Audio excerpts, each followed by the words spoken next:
اور سب چمک والے اجلوں میں چمکا کیے، سب چمک والے اجلوں میں چمکا کیے، اندھے شیشوں میں چمکا ہمارا نبی، اور کون دیتا ہے دینے کو منہ چاہیے۔ دنیا کا سب سے بڑا امیر آدمی اگر اس کے دربار میں کوئی سوالی آتا ہے،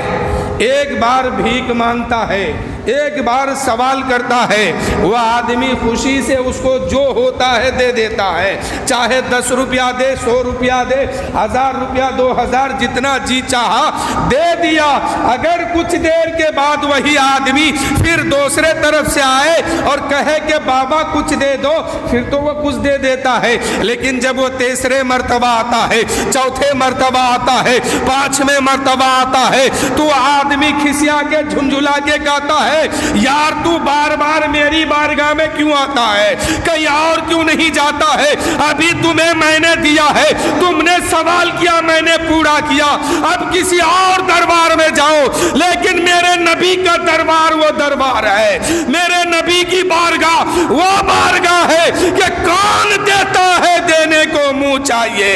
دینے والا ہے سچا ہمارا نبی، کون دیتا ہے دینے کو منہ چاہیے۔ میرے دوستو، میرے رسول کے بارگاہ جو ہے وہ بارگاہ ہے، ایک بار مانگو پھر ملتا ہے، 2 بار مانگو پھر ملتا ہے، 10 بار مانگو پھر ملتا ہے، زندگی بھر مانگو پھر بھی ملتا ہے، اس لیے کہ اللہ نے اس کو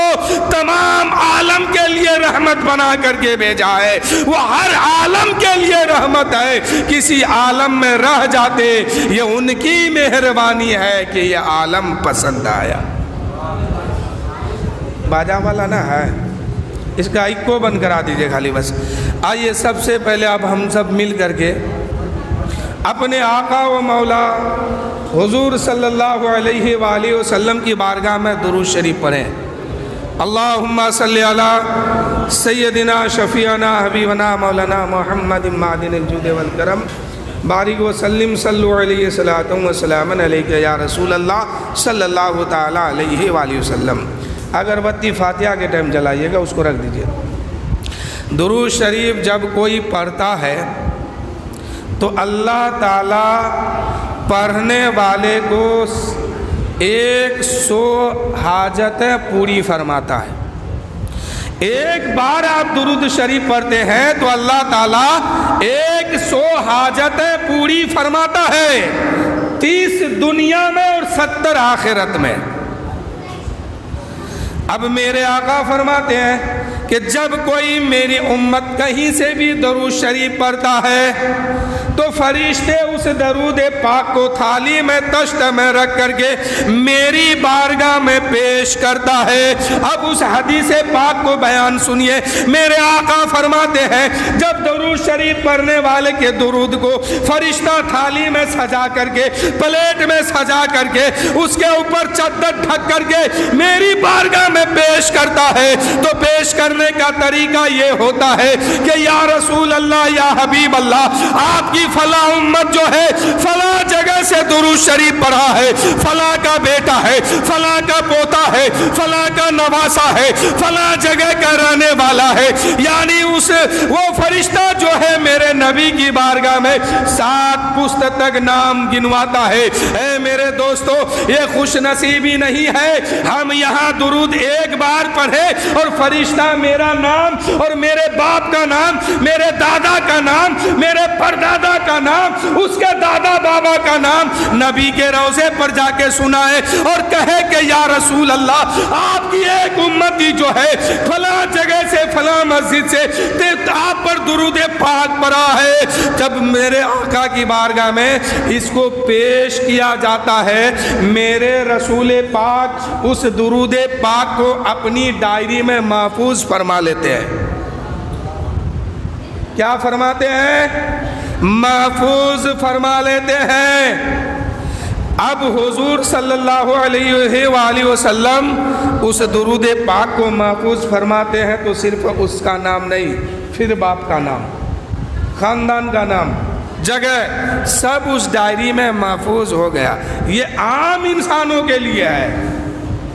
یہ فرشتے جو درود پاک لے کے حضور کی بارگاہ میں حاضری دیتے ہیں یہ عام انسانوں کے لیے ہے، لیکن میرے نبی فرماتے ہیں کہ جب کوئی عاشق درود پڑھتا ہے اب فرشتہ نہیں لاتے ہیں بلکہ میں اپنی کان سے خود سنتا ہوں۔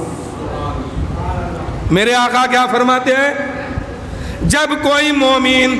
درود پاک پڑھتا ہے تو فرشتہ ان کے درود کو لا کے میری بارگاہ میں پہنچا دیتے ہیں، لیکن جب کوئی میرا عاشق اور صادق سچا غلام سچا دیوانہ مجھ پر درود پڑھتا ہے اب فرشتوں کی ضرورت نہیں ہے، میں ان کے پڑھنے کو میں اپنے کان سے ان کی آواز کو سنتا ہوں۔ اب رسول پاک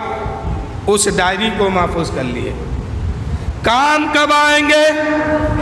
حضور کو تو ضرورت نہیں ہے،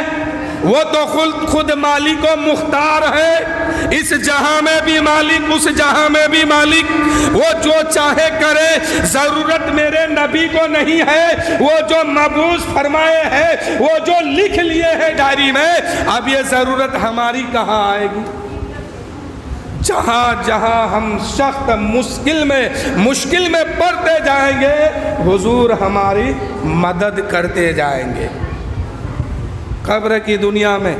محشر میدان میں، حوض کوثر پر، پل صراط پر حضور دیکھیں گے ان کا نام لکھا ہوا ہے، ان کا نام لکھا ہوا ہے، ان کا نام لکھا ہوا ہے۔ اب مشکل ٹل رہی ہے، بیڑا پار ہو رہا ہے، تو اے عاشقوں، اے رسول پاک کے دیوانوں، جب وقت ملے، جہاں وقت ملے، اپنے نبی پر درود پڑھا کیجئے، اپنے نبی پر سلام پڑھا کیجئے، اپنے نبی پر صلاۃ و سلام پڑھا کیجئے۔ اللہ تعالیٰ قرآن مقدس میں ارشاد فرمایا لقد من اللہ علی المؤمنین اذ بعث فیہم رسولا، اللہ نے مومن پر بڑا احسان کیا کہ ان میں ہی بڑی عظمت والے رسول کو مبعوث فرما دیا۔ میرے اللہ، اے میرے پاک پروردگار، تو نے قرآن میں اپنے نبی کو بھیجنے کا ذکر کیا ہے، کہیں پر کہا ہم نے اپنے رسول کو مبعوث فرمایا ہے، کہیں پر کہا ہم نے اپنے نبی کو بھیجا ہے، کہیں پر کہا وہ نور آیا ہے، کہیں پر کہا وہ رحمت للعالمین بن کے آیا ہے، وہ رحمت لے کر کے آیا ہے، وہ برکت لے کر کے آیا ہے۔ اے میرے دوستو، اللہ نے پورے قرآن میں کہیں پر پیدائش کا لفظ استعمال نہیں فرمایا کہ ہم نے اس نبی کو مکہ میں پیدا کیا ہے، ہم نے اس نبی کو آمنہ کے گھر میں پیدا کیا ہے، خانہ کعبہ کے صحن میں پیدا کیا ہے۔ اللہ نے پورے قرآن میں پیدائش کا لفظ نہیں لیا ہے۔ یہ آمنہ کے گھر میں حضور کی پیدائش نہیں، یہ تو مصطفیٰ جان رحمت کی آمد ہے، مصطفیٰ جان رحمت کو بھیجا گیا ہے۔ یہ ذات اقدس کی خلقت آمنہ کے گھر میں نہیں، اللہ کی بارگاہ میں ہوئی ہے۔ اور کب ہوئی ہے؟ جب کچھ نہیں تھا تب ہوئی ہے۔ آمنہ کے گھر میں جو ہے یہ تشریف آور بھی ہے، حضور کی آمد ہے، حضور کی جلوہ گری ہے، یہ نور کی آمد ہے آمنہ کے گھر میں۔ اب حضرت آمنہ جس وقت میرے نبی صلی اللہ علیہ وآلہ وسلم اس دنیا میں تشریف لائے، حضرت آمنہ کا بیان ہے کہ جب یہ نور نظر میرے پیٹ کے اندر تھا، میرے شکم کے اندر تھا، کوئی پتھر اگر نوکیلا ہے اس پر اگر میں پیر رکھ دیتی تھی وہ پتھر مجھے چبھتا نہیں تھا، کہیں پہاڑ پر چڑھتی تھی پہاڑ میرے لیے آسان ہو جاتا تھا، کہیں میں سورج کے سائے میں آتی تھی، سورج میرے سامنے جو ہے سایہ کرتے ہوئے جاتی تھی۔ جب وہ نور نظر کا پیدائش کا وقت قریب آیا، ظہور کا وقت قریب آیا، جب وہ نور نظر دنیا میں تشریف لایا، میں نے چاہا کہ اس نور نظر کا چہرہ تو دیکھ لوں، اس لخت جگر کا چہرہ تو دیکھ لوں جو میرے پیٹ کے اندر تھا، تو اللہ نے برکت اتنی رکھی ہے ذرا ان کی صورت تو دیکھ لوں، ان کی شکل تو دیکھ لوں۔ حضرت آمنہ کہتی ہے کہ جب وہ نور نظر اس دنیا میں تشریف لایا ہے تو میں کیا دیکھتی ہوں کہ وہ نور نظر ایسے ہی نہیں آیا ہے بلکہ سفید لباس کے ساتھ دنیا میں تشریف لایا ہے۔ عام انسان حضرت آدم سے لے کے اب تک، اب سے لے کے تا قیامت تک جو بھی بچہ اس دنیا میں آیا اور جو بھی آنے والے ہیں، سب کے سب پیدا کیسے ہوتے ہیں؟ برہنہ، جسم میں کوئی کپڑا نہیں ہوتا ہے، بالکل ننگا پیدا ہوتا ہے، برہنہ پیدا ہوتا ہے، لباس کے ساتھ نہیں آتا ہے۔ میرے نبی کی ماں جان فرماتی ہے، حضرت آمنہ کا بیان ہے کہ جب وہ نور والا اس دنیا میں تشریف لایا، میں نے چاہا کہ اس نور والے کی صورت دیکھ لوں، تو میں کیا دیکھتی ہوں کہ وہ نور والا جو ہے سفید لباس کے ساتھ دنیا میں تشریف لایا ہے۔ میں اس سفید لباس کو دیکھ کر کے حیران تھی کہ اللہ کی بارگاہ سے آواز آتی ہے، اے آمنہ حیران کیوں ہے، پریشان کیوں ہے؟ یہ جو اس لباس کے ساتھ دنیا میں تشریف لایا ہے، یہ کوئی عام بچہ نہیں ہے، یہ اللہ کا حبیب ہے، اللہ کا محبوب ہے، اور اس کا رب ان کو جنت سے کپڑا پہنا کر کے بھیجا ہے۔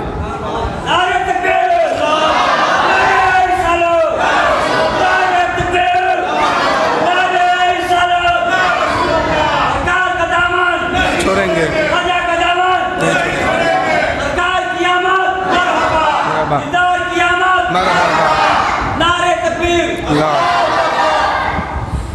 ماں آمنہ کیا فرمائی